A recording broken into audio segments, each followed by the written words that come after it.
Welcome to the Lead Like Jesus Zoomcast. I'm Karen Conley, and I am so glad to be able to let you know that we have our guest returning, Matt Rawlins, who joined us earlier for a podcast where we talked about tension and conflict. And if you were not able to catch that episode, I hope that you will go back and look at that, listen to that, valuable information. And today, Matt, thank you for joining us again. As a leader of both a nonprofit, Broken Top Leadership Institute, and also your own marketplace company, Green Bench Consulting, you offer a great spectrum of wisdom to our audience, because the Lead Like Jesus audience works in that space of both leadership and ministry. And so today, as we come back for this second podcast, I'm excited to talk to you about something that nobody likes. And that tends to be change. I know that this is something that you help business leaders in, you help ministry leaders in. Tell us a little bit about why this is an area that I know you've written some devotionals on and you've got a heart for. What led you to really kind of focus on this particular avenue? Thanks, Karen. It's great to be here. I really have appreciated Lead Like Jesus over the years, and I love the ministry, so it's a treat to be with you. Well, yeah, I grew up typically, an American. I'm 61, so I for the first 20 years, West Coast, U.S. And then I moved overseas. I was working with a missions organization, and I can remember one time I was in Saipan and sitting on a little bench at a school, and a little Chamorro boy was sitting next to me. And I just had turned 21, so I've got a little mustache. I'm trying to grow a little mustache, and because that's what men do. Men grow hair on their face, and I want to be a man, and this is really important for me. So I'm sitting there, and this little Chamorro boy, and the Chamorros now, I love these Deer Island folks, but they're not hairy people at all.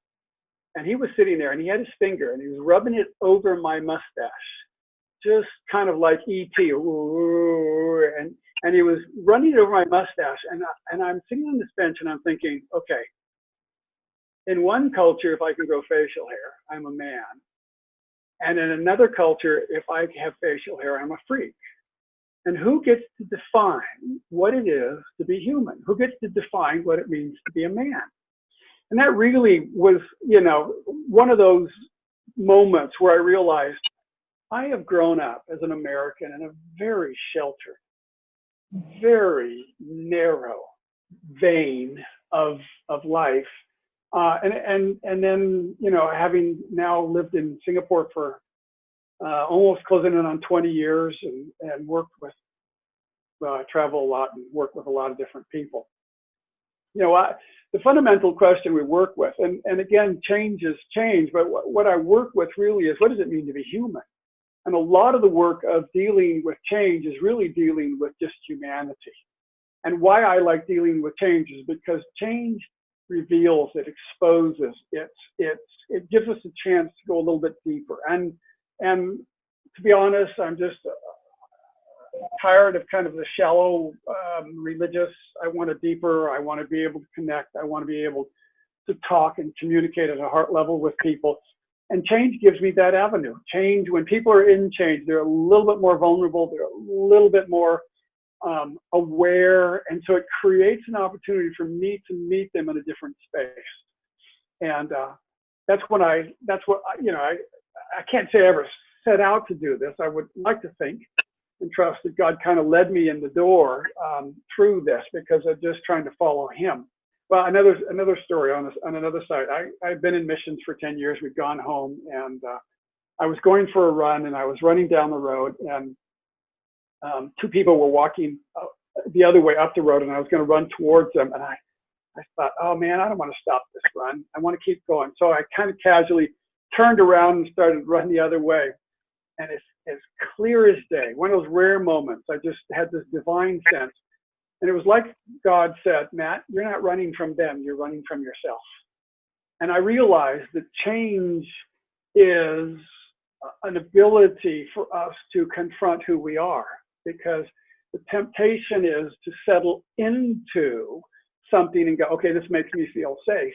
And change says, I'm not safe anymore, which I think as a Christian, we can say, it gives us an opportunity to love more of God and more of us and more of a situation and to lean on him more. So that's sorry, it's a long spell of talking, but I like the human side of change. So when you talk about that, I know you referenced in our last Zoomcast that change in and of itself isn't bad. You gave the illustration, if somebody offered you $1 million, that's a good change. Yeah, by the way, if we want to do that with each other, we wouldn't mind, would we? No, not at all, not at all. Talk to us though about what is it when we are faced with our norm being disrupted.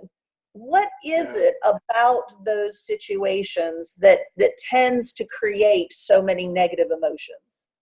When I first began to look at this, I wrote a book. The first book I wrote, I don't know, 25 years ago. It's called The Green Bench. That's why I named my company Green Bench Consulting. Green Bench is where you can sit and have a conversation. So I started to wrestle with this whole thing of change because I had been living overseas. There was no place where I could kind of grow roots except in God, and I realized that really gave me a great training for this. Talk to us about just on the emotional level of change. Why is it that we have so many negative emotions when we're confronted with something being disrupted from our norm? Yeah. The part of change that is hard is a part of us has to die. And that's why we don't like change, because when we invest ourselves, any choice that you make is an investment of yourself through that choice into something or some system or some relationship. So when I make a choice, I'm literally giving a piece of myself through that choice into that system. And when that changes, there's actually a part of me that dies. I have to let go of. So really the part of change that we don't like is it represents a part of death, a part of something that our roots had grown into, that we had grown comfortable in. And so really, some of the research would say that the beginning of change isn't something new. The beginning of change is letting go of something old. So Bridges would talk about in transitions, he would talk about this sense of letting go. And of course, Jesus makes this really clear that if you are to gain your life, you must lose it. And so letting go of life is really the beginning of dealing with new life. And the letting go is a death. It's an emotion. It's a sense of grieving. It's a sense of loss where these relationships or these choices I felt safe in, now I don't feel safe anymore. And then I go through a little bit of a neutral or a desert before the new can come in. So the part of change that none of us like, and again, I agree, I don't like it either, is learning how to let go and say, and to loss. And there's an emotional grieving process, particularly in major changes. When you're talking about huge changes, there's a grieving process where we let people say, what do you need to let go of?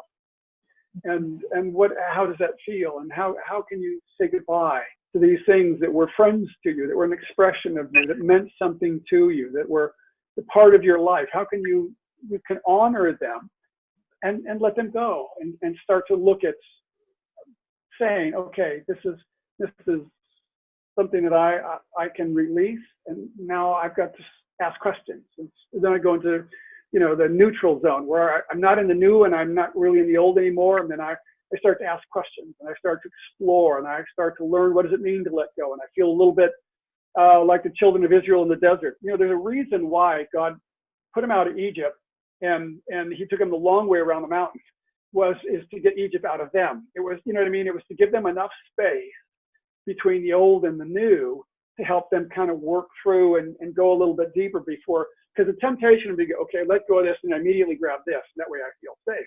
But the reason change is valuable is because when I let go of this and I don't have the new yet, it allows me then a space to slow down, to reflect, to ask questions, and to kind of reevaluate who I am and how I want to show up and how I want to move forward in the process. So those are the important things that go on when we're talking about change. For all of us, as we learn to let go. It's interesting that you referenced the children of Israel. I was in I call it a priority time, whatever someone wants to call it, but and was thinking the other day, at one point, Egypt was the right place. It wasn't that it was the right place. It was the right place for a season. Joseph was there. He was providing for the Israelites, and the season was right. But then at one point, it became the place you needed to leave. And so I thought about that in the context of change and adversity. That that doesn't mean what you did was wrong. It just may not be where God is now. Yeah, well said. Well said. And I mean, if you start to look at it, Abram, leave your family, leave your culture, leave these things and go, because you've got to let go of those things in order to get hold of something new. I can't help but think of the monkey that puts his hand in a jar, and the way you catch a monkey is when he puts his hand in a jar and he holds on to something, he won't let it go. And of course, in not letting it go, then he's stuck in that process. And it's the letting go that gives us the freedom to be able to say, okay, there's something new that I can go through with this. So yeah, Joseph has to let go to his family. He's got to let go to his brothers. He's got to walk into a new thing. David has to let go to the call of God in a strange sense and run for his life for 10 years and then come back into it. So we see this. I mean, even Jesus goes into the desert. So it says of Jesus that he was cast by the Spirit into the desert, and then he came out of the Spirit in the power of the Spirit. So there's this process of the 40 days where he's in transition between Jesus the man, now Jesus the prophet and the apostle and the Son of God in the ministerial sense. So yeah, it's just really part of life.